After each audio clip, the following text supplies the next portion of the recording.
Hey everyone, welcome to The Explainer. Today we're diving into a genuinely fascinating intersection of ideas. We're going to look at what happens when hundreds of years of art history totally collide with modern Supreme Court precedent. It's this massive story about free speech, civil rights, and how a completely invisible cultural idea, what we'll call an art trope, might actually be reshaping the First Amendment right before our eyes. Okay, let's dive right into this. Think about a baker making a wedding cake. Are they a commercial business owner or are they an autonomous artist?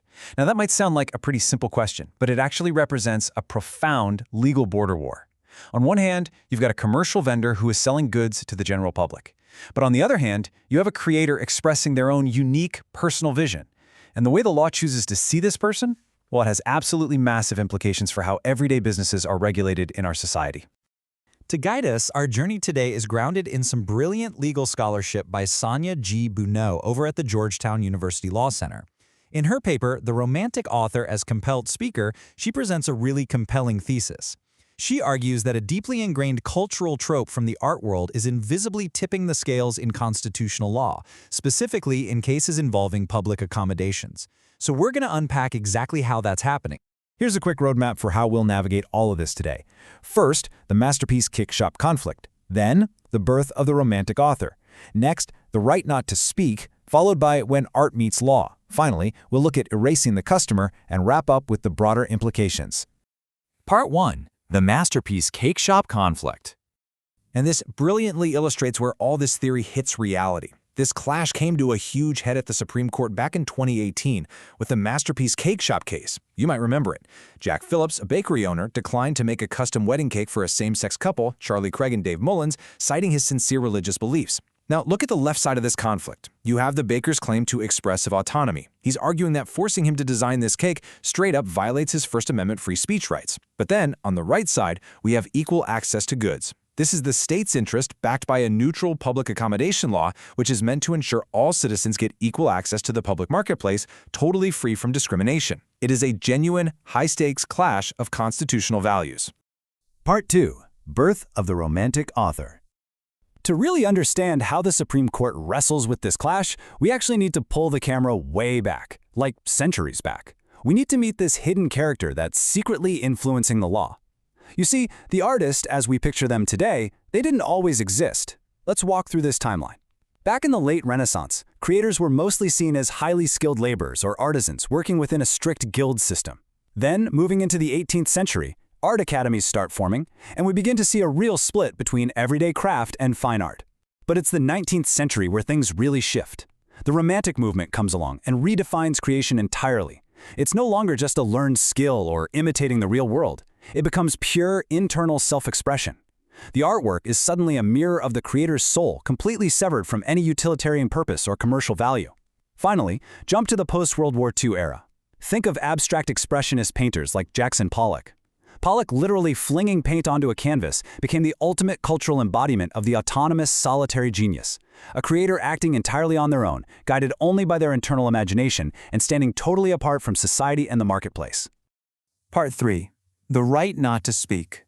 Now that we've got a handle on this cultural archetype of the solitary artist, let's look at how it found a permanent home in First Amendment law. Specifically, it lives within the doctrine of compelled speech. This doctrine basically says the government absolutely cannot force you to say something you just don't want to say. It was originally born to protect what we call the individual freedom of mind. It prioritizes an individual's personal autonomy and their deeply held right to refrain from speaking over any kind of state-mandated expression. This doctrine has an incredibly powerful history, and I think it's beautifully summarized in this iconic quote from Justice Robert Jackson in the 1943 case West Virginia State Board of Education versus Barnett.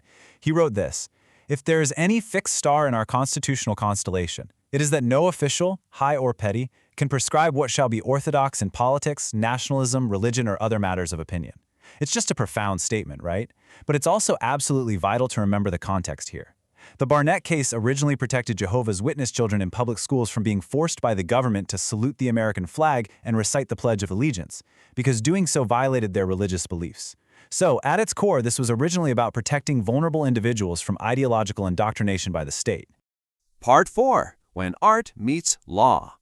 let's move to this next part and see how this builds, because this is the exact pivotal moment where the legal doctrine totally merged with our cultural trope of the artist. Watch how this doctrine shifts across the decades. We start at step 1 with Barnett back in 1943, which, like we just discussed, was about protecting school kids from forced political speech. But then, look at step 2. Jump to a 1995 case called Hurley. Here, the Supreme Court used this same doctrine to protect the private organizers of the Boston St. Patrick's Day Parade, framing them almost like musical composers. So suddenly, the doctrine shifted from protecting individuals from forced oaths to protecting organizations that are curating events. And that leads us straight to step 3, the modern era. With cases like Masterpiece Cake Shop and 303 Creative, the doctrine drifts even further. Now it's being used to exempt public, commercial business vendors from anti-discrimination laws by framing them as artists. Let's look a bit closer at that Hurley case from 1995, because this is where the romantic author trope truly enters the legal bloodstream. The court actually explicitly referenced the paintings of Jackson Pollock to explain that a parade is inherently expressive even if it doesn't have a specific written message. The court viewed the parade sponsor as a solitary creature, just like our autonomous genius from art history. And because the parade was treated as the single authored masterpiece, applying a public accommodation statute to force the inclusion of an LGBTQ group triggered what's known as strict scrutiny.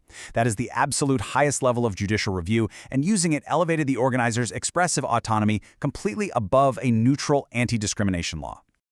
Part 5. Erasing the customer. So let's shift back to the Masterpiece Cake Shop case, because applying this romantic trope to everyday businesses actually creates a critical flaw that Bono identifies in her research.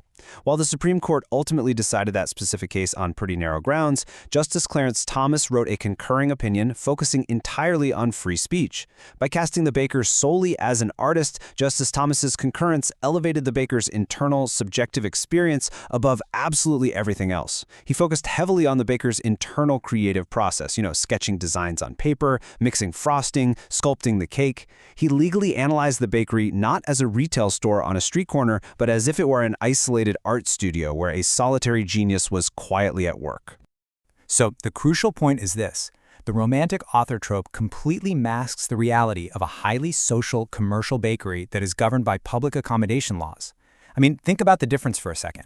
A painter alone in their studio, painting purely for art's sake, is vastly different from a commercial vendor who opens their doors to the general public, advertises their services, and serves customers standing right there at the front of a line. By relying on the archetype of the solitary genius, all those complex social interactions and legal obligations of running a public business are totally stripped away. And this leads to a dramatic and frankly troubling result in the legal reasoning. When the law trains its focus exclusively on the creator and their absolute autonomy, the other half of the transaction just disappears. The actual victims of the discrimination, in this case Charlie Craig and Dave Mullins, the customers seeking equal access to a public marketplace, they effectively vanish from the legal reasoning. Their dignity, their rights under the public accommodation statute, they are rhetorically erased because the art trope simply doesn't have room for anyone other than the solitary author. Part 6. The broader implications. So what does all of this mean for the future of civil rights in the Supreme Court? Well, we can see this exact legal strategy continuing to evolve right now in a case called 303 Creative LLC v. Elenis. This one involves a graphic and website design business that sued preemptively to be exempt from the exact same Colorado anti-discrimination statute we talked about earlier.